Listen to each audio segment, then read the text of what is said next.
Do you truly want to be happy? Maybe happy is the wrong word. Do you truly want to be content? The answer's actually yes. Then what are you actually doing to try attain such things? And how far are you prepared to go to truly be content?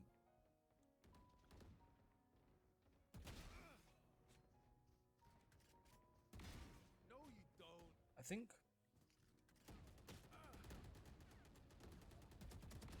Dead. how these videos even came about was I wanted to try a new form of therapy for myself. Just thinking out loud Embarrassing. and looking back on my thoughts. The thing is, that was 90% of the reason. But my friends were like, they've always been saying, dude, we always talk about this. And I have similar conversations with them with regards to this kind of stuff all the time. Whilst literally playing Valorant, thinking out loud. And they were like, you should put this on YouTube. I'm like, fuck it, sure, why not?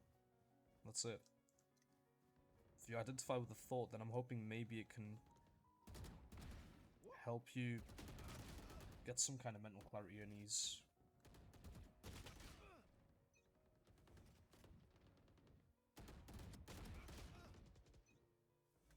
What I'm essentially trying to say is, with the little free time we all have, given the demands of life, You're out. and how chaotic and demanding it can be, what we spend our free time on is important, right? Some people want to completely distract themselves from their mind and thoughts and life, and some just don't know where to start. And I feel as if, given how many great things there are on the internet, I don't always see people just thinking out loud. Maybe there is, but what you gravitate towards is important too, and what you do with your spare time. So I thought maybe these would be beneficial not only for the sake of myself, but that last 10% was for people, but perhaps to allow them to transition from being able to constantly distracting themselves to being able to get comfortable, Scouts down. maybe hearing somebody else that they potentially relate to say what they think out loud. So basically, what I'm trying to say is, the reason why this content is so Sorry, bro. under-edited, unmastered, unfiltered for the most part, is because I want it to be in its rawest form, not only for my convenience, because I want to be able to just look at these primarily for myself, but also because I'm hoping it can be some kind of stepping stone for you to potentially use it as some kind of gateway if you do relate and want to do better, Target down. That's done. to perhaps slowly transition from this distraction phase or time to pondering a little bit more. 10 kills remaining. The reason what I've mentioned is important is, I guess, a small disclaimer, an insight into why this exists, but also because it's important to highlight that what you actually do with the time you claim to not have is super important. It's a journey. Rome wasn't built in a day, that's absolutely true. But you gotta start somewhere, man. Scouts down. Dominating. One of the biggest things I've been speaking about recently, and I've been thinking about myself actually, is 5 kills remaining. unlearning very deep-rooted things that perhaps we've picked up on our time on this giant sphere of green and blue. I'm not trying to invalidate anybody's experiences. I'm not trying to say you have to change everything about yourself because you're completely wrong. But the point I'm at right now, I don't know if many of you guys can relate, but maybe some people can. I'm questioning how much I actually know. 1 kill remaining. How much I can actually say with conviction is correct. I think about it from the perspective, like the I guess example I have in my mind is thinking about it from that age-old combat saying, you know, war continues until what was the I can't remember. It's something about how both sides believe they're the good guy, and that's why it progresses and stays on for longer. I don't know, but that's how I thought about it. It's like I wouldn't say I'm a particularly bad person or I'm putting a lot of hurt and negativity into the world, but I do sometimes wonder whether what I've got in my mind and what I actually think is accurate and sincere and genuine. I think about being genuine every day. Like, it's something in the back of my mind all the time. And that's not me doubting, I guess, Match found. myself and not trusting myself in the grand scheme of things. But I guess perhaps not being overly confident and perhaps having some humility in my values and beliefs, because I just want to do right. Warm up. That's the one thing I've got in my head. I don't want to be somebody who is so stubborn or set in his own ways to the point where I'm perhaps just always trying to defend these ideas and beliefs I have in my head that perhaps aren't wrong, and the actions and mannerisms I've perhaps got unconsciously that I don't even know, that are deep rooted from just life, that could be super wrong. I'm trying to unlearn it all. I'm trying to do better, because it's a constant journey, and I'd really want to be content and happy in life. It's a real important thing to me.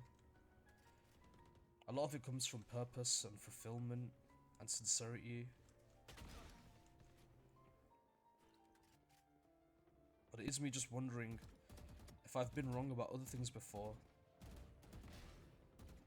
I need to make sure that the fundamentals I have and how I live my life is at least somewhat accurate and correct. These guns we use are okay, but I will also bring my own. Before I can implement newer things in my life, I have to Who will I spot first? correct and reevaluate and make sure I don't have really messed up traits that I'm content with keeping and protecting. A big one for me, and I'm sure many people may relate to, is anger. I remember when I was super young, like,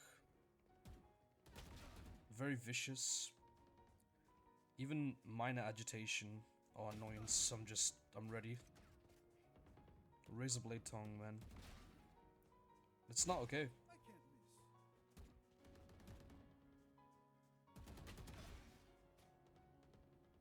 A big part for me as well that I recognize as many people is, and this goes to the context of romance actually, and family, and just any situation where I guess conflict can arise. It's assuming the worst in people. That's three. It's awful.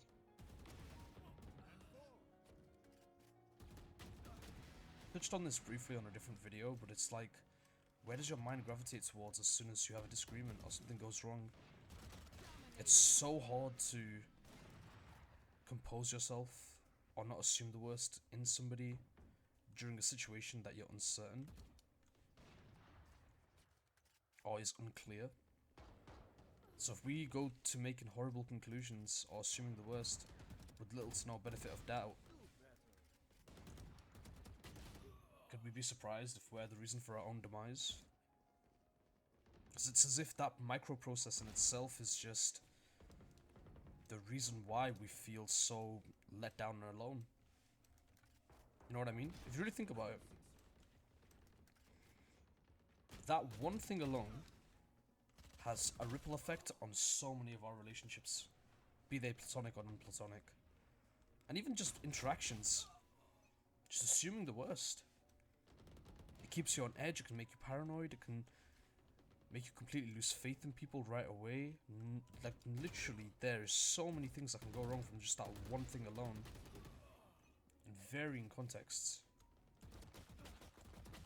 So, correcting it is, of course, difficult, but you have to be able to recognize it.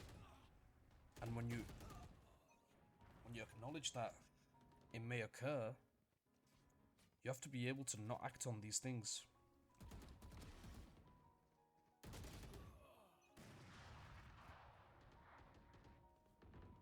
As soon as a disagreement occurs, assuming the worst is the worst feeling, man. So it feels as though then, yes, tensions are high.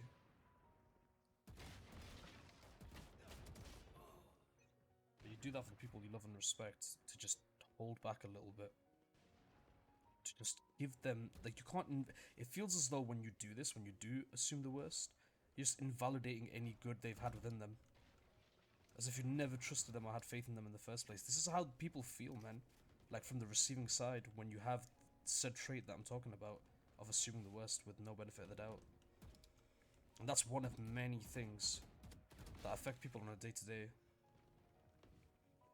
Untrustworthy, like being untrusting.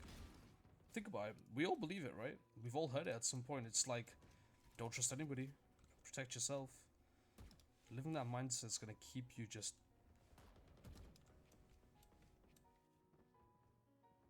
suppressed, and it's so narrow-minded too. It's as if you've just braced yourself to accept that there's no other reality. I'm not saying you can trust everyone. What I'm saying is you shouldn't have the mindset right away of just completely dismissing people. 10 kills remaining. I'm not saying all happiness comes from interacting with people, but we're all human, and humans are social creatures, man. I promise you, we don't do well with long-term solitude or being a recluse. It's also the opposite problem too, where spending too much time with people is poisonous as well to us. Healthy balance. But yeah, you gotta consistently G-check yourself and look at these microprocesses. 5 kills Because if remaining. they are stinting your ability to reach contentment and inner peace, you can't just keep holding on to them. You really can't. You can't justify it in your mind. Because they may start off as survival instincts or just self-defense mechanisms. And sure, they can be somewhat useful. But realistically, how worthwhile are they? 1 kill remaining.